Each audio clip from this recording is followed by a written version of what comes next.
চোখ রাখবো অন্যান্য খবরেও। ত্রিপুরা দখলের লক্ষ্যে আগরতলায় মমতা। এ রাজ্যের মতোই ত্রিপুরাতেও পরিবর্তনের ডাক দিয়ে কাল জনসভা করবেন তিনি। মমতার সভার আগে আগরতলার পদঘাট এখন ঘাসফুলের দখলে। আগামীকালের সভায় ত্রিপুরার প্রাক্তন কংগ্রেসী মুখ্যমন্ত্রী সমীর রঞ্জন বর্মন তৃণমূলে যোগ দিতে পারেন। আমার দৃঢ় বিশ্বাস আগামী নির্বাচনে ত্রিপুরায় তৃণমূল কংগ্রেসের সরকার হবে। আমি নিজেও 9 আগস্ট ত্রিপুরায় যাব। ত্রিপুরাতেও আমরা উন্নয়নের কাজ করতে চাই। নেত্রীর নির্দেশে ত্রিপুরায় মাটি কামড়ে পড়ে থেকে সংগঠন বাড়াচ্ছেন মুকুল রায়। কংগ্রেসের 10 বিধায়কের মধ্যে 6 জনই ঘাসফুলে যোগ দেয়া এখন তৃণমূলই কার্যত রাজ্যের প্রধান বিরোধী দল। জমি তৈরি হওয়ার পর এবার আগরতলায় মমতা বন্দ্যোপাধ্যায়। মঙ্গলবার আস্তাবল মাঠে তার জনসভা। ত্রিপুরার মানুষ পরিবর্তন চাইছে, তারা পাশের রাজ্য বাংলা দেখছে যে 5 বছরে একটা রাজ্য কি হতে পারে। তারা দেখতে পাচ্ছে যে 5 বছরে একটা রাজ্য কোন জায়গায় পৌঁছতে পারে, আর 23 বছরে একটা রাজ্য কোন জায়গায় আছে। 2018 ত্রিপুরায় বিধানসভা নির্বাচন। মঙ্গলবারের জনসভা থেকেই রাজ্যের তৃণমূলের প্রচার শুরু করে দিচ্ছেন মমতা বন্দ্যোপাধ্যায়। তার সভার আগে আগরতলার পদঘাট ছেয়ে গেছে ঘাসফুলে। ত্রিপুরায় নির্বাচন আগামী সপ্তাহে বা আগামী মাসেও নেই, কিন্তু ত্রিপুরায় নেমেই কিন্তু রাজনৈতিক উত্তাপ বেশ বোঝা যাচ্ছে। চারিদিকে ফ্ল্যাগ, ফেস্টুন, ব্যানার সব রাজনৈতিক দলের। তবে এয়ারপোর্ট থেকে আসার পথে গোটা রাস্তাটা মুড়ে ফেলেছে তৃণমূল কংগ্রেস। কংগ্রেস ছেড়ে আসা নেতারাই আপাতত ত্রিপুরায় তৃণমূলের ভরসা। তবে সবার ওপরে মমতা বন্দ্যোপাধ্যায়ের কারিশমা। তৃণমূল সূত্রে খবর, ত্রিপুরা জয়ে প্রধানত 4টি বিষয়ের উপর জোর দিচ্ছেন তারা। বাংলার 34 বছরের সঙ্গে ত্রিপুরার 25 বছরের বাম শাসনের তুলনা করে পরিবর্তনের ডাক। প্রতিষ্ঠান বিরোধিতার পালে হাওয়া দিয়ে অনুন্নয়ন দুর্নীতির ইস্যুতে লাগাতার প্রচার এবং পশ্চিমবঙ্গে বিধানসভা ভোটে বাম কংগ্রেসের জোটের কথা ত্রিপুরার মানুষের কাছে আরো বেশি করে তুলে ধরা। মানিকবাবু অত্যন্ত চালাক প্রকৃতির মানুষ। কলকাতায় গিয়ে জোটের প্রার্থী প্রচার করেন, আর ত্রিপুরায় এসে জানেন এটা নেবে না, তাই বলেন আমরা ছাগলের 3 নম্বর বাচ্চা। পালিটপুর থেকে বলুন না যে আমরা চাই না, জোট ভেঙে দিতে হবে। পারবেন? পারবে না। ত্রিপুরা বিধানসভার প্রাক্তন বিরোধী দলনেতা সুদীপ রায় বর্মন এখন কংগ্রেস ছেড়ে তৃণমূলে। মঙ্গলবার মমতা বন্দ্যোপাধ্যায়ের সভায় তার বাবা রাজ্যের প্রাক্তন মুখ্যমন্ত্রী সমীর রঞ্জন বর্মনও আনুষ্ঠানিকভাবে তৃণমূলে যোগ দিতে পারেন।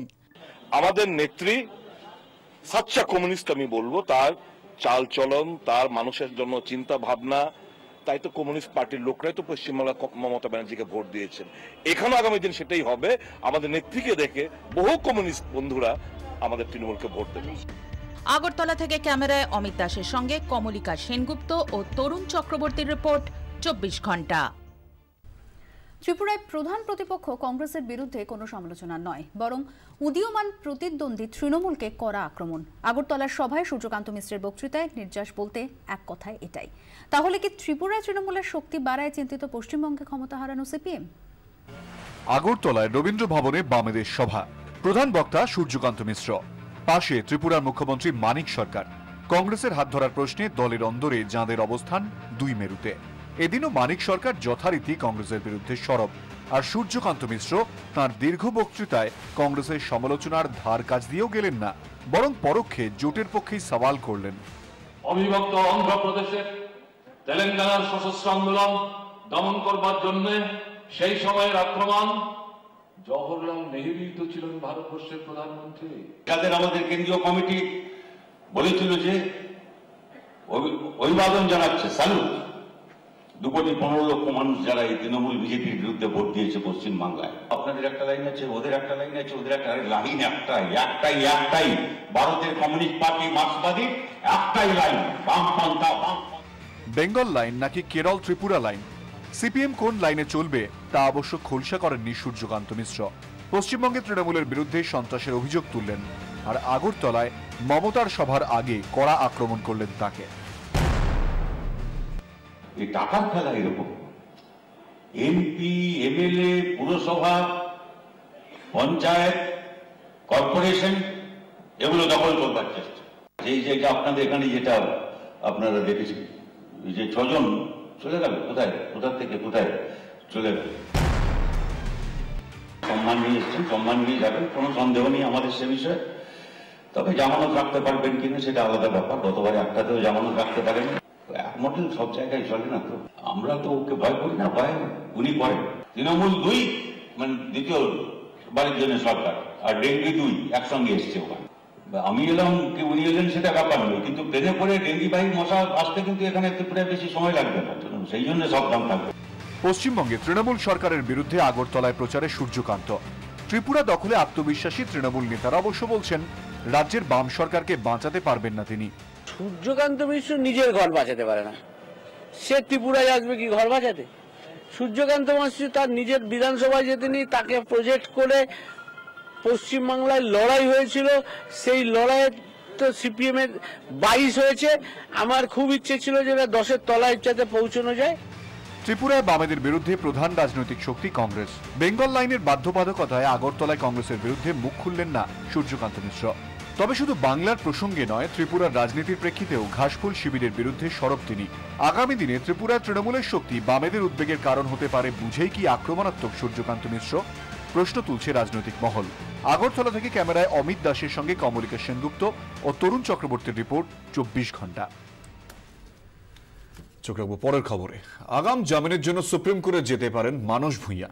সবংয়ের বিধায়কের ঘনিষ্ঠ সূত্রে এমন ইঙ্গিত। তৃণমূল কর্মী খুনে তার আগাম জামিনের আর্জি খারিজ করে দিয়েছে কলকাতা হাইকোর্ট। সময়টা ভালো যাচ্ছে না মানস ভূঁইয়ার। তৃণমূল কর্মী খুনে এফআইআর হয়েছে তার বিরুদ্ধে। পিএসসি কমিটির চেয়ারম্যানশিপ নিয়ে দলও বিমুখ। এবার হাইকোর্টও ফিরিয়ে দিল তার আগাম জামিনের আবেদন।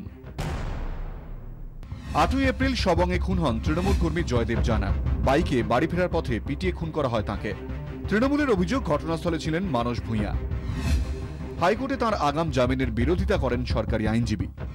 তিনি বলেন, ঘটনার চার্জশিট তৈরি, কেস ডায়েরি তৈরি, সাক্ষ্য নেওয়াও শুরু হয়েছে। এই পরিস্থিতিতে মানস ভূঁইয়া ও অন্যান্যরা আগাম জামিন পেলে তদন্ত প্রভাবিত হতে পারে। এটা সরকারি আইনজীবী তার রাজধর্ম পালন করেছে, এখানে অন্য কিছু ব্যাপার নেই।